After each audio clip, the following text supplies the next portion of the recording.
बघा वचपा काढणे वगैरे नाही, पण ज्या प्रकारे नाना पटोले निवडणुकीनंतर म्हणत होते की तुम्ही बॅलेटवर मतदान घ्या, तर ही निवडणूक आम्ही बॅलेटवर घेतली आणि तिच्यातही त्यांचा सुपडा साफ करून दाखवला.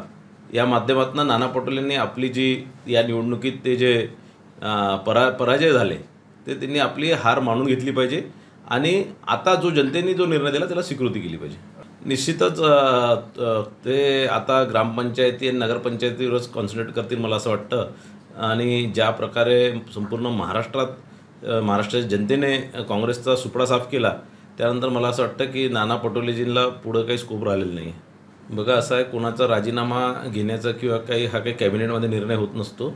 हा निर्णय मुख्यमंत्री साहेब आणि दोन्ही उपमुख्यमंत्री साहेब घेतील आणि जर काही असं असणार तर मला असं वाटतं ते त्या दोघांसोबत चर्चा करूनच करतील.